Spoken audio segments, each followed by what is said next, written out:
बहुत इंपॉर्टेंट चीजें आप चैनल में लर्न करें। एक और इंपॉर्टेंट मैं लेकर आई हूं। मैंने आपको अपनी एक वीडियो में बताया था कि इंटरव्यू के टिप्स क्या हैं, कैसे आप अपने इंटरव्यू को क्रैक कर सकते हैं। आज मेरे पास एक और चीज है आपके लिए जो इंटरव्यू के समय आपको बहुत ज्यादा अटेंटिवली ध्यान रखने की जरूरत है। क्या है वो टिप्स? वो टिप्स ये हैं कि आपको अपने आप को इंटरव्यू में प्रेजेंट कैसे करना है, how you should be dressed up, how you should speak, what should be your body posture, what should be your mindset, how your eye contact should go on। तो बात करते हैं अपने इंटरव्यू के इन स्किल्स के बारे में। Let's start now. मेरा सबसे पहला पॉइंट है कि आपको टाइम का पाबंद होना पड़ेगा अगर आप कोई भी इंटरव्यू देने जा रहे हैं। Means you have to be punctual. Punctuality is the key to success. ये तो हम बचपन से सुनते आ रहे हैं, लेकिन ये सच में की टू सक्सेस है। जब इंटरव्यूअर्स ये एक्सपेक्ट करते हैं कि उन्होंने आपको कोई टाइम प्रोवाइड कराया है, तो उसके लिए आपको उस टाइम पे पहुंचना मैंडेटरी होता है, मीन्स सबसे ज्यादा जरूरी। तो प्लीज जब आपको पता है कि आपका क्या टाइम है, टाइम से पहले उठिए, अच्छे से ड्रेसअप होइए, शीशे में अपने आप को देखिए, you can do it, and then go out of the house and reach at the interview venue on time.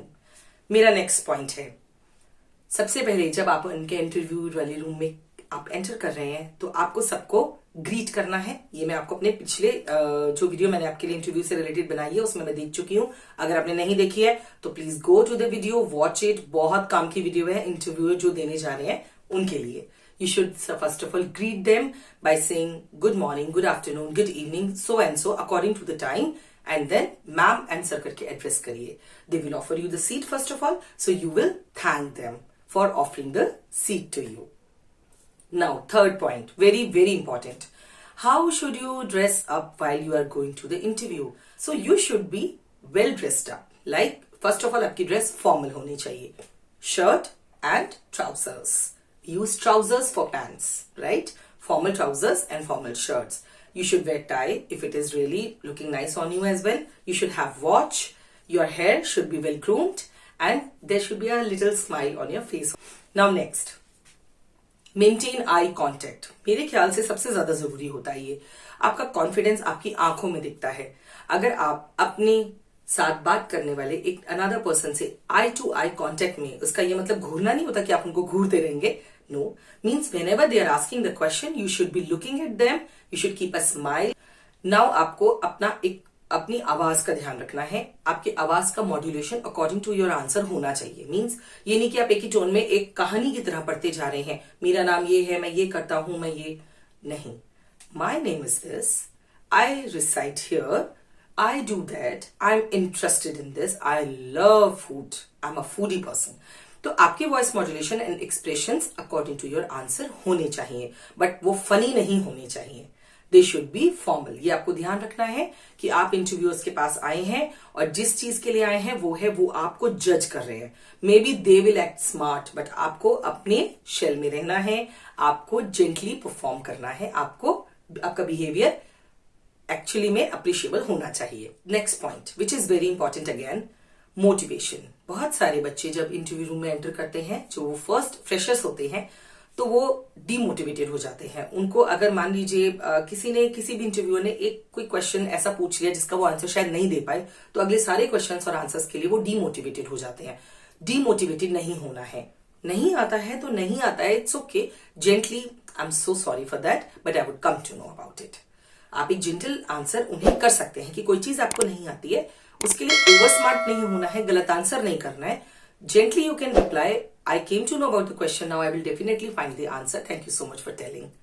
आप इस तरह से कह के नेक्स्ट क्वेश्चन की तरफ बहुत स्विफ्टली मूव कर सकते हैं। Your answer will definitely impress them for that. Now, जब आप मोटिवेशन है तो आपका एनर्जी भी डाउन नहीं होनी चाहिए। आपकी एनर्जी एज इट इज रहनी चाहिए। उन्हें ये बिल्कुल नहीं लगना चाहिए कि आप डर गए हैं या फिर आप डिमोटिवेटेड हो गए हैं या आप थके हुए हैं। What ever the situation is, आपको एनर्जेटिक रहना है और आपको एक जेंटलमैन की तरह उनके सामने कॉन्फिडेंटली परफॉर्म करना है। Right now another one, be generous means and humble. Show your gratitude, thank them, keep a smile, eye contact and happy face. Don't be regretful. Don't mind कि अरे यार ये जॉब तो मेरे हाथ नहीं आएगी, ना आए, लेकिन अपना इंटरव्यू आपको पूरे कॉन्फिडेंस के साथ खत्म करना है अच्छे से, क्योंकि यू नेवर नो आपकी कौन सी बात उन्हें बहुत अच्छी लगे, जो उन्हें लगे कि no this person can actually achieve the milestones and we need the candidate like you only. इस तरह होना चाहिए। Now very important again, be thankful. आपको थैंकफुल होना होगा।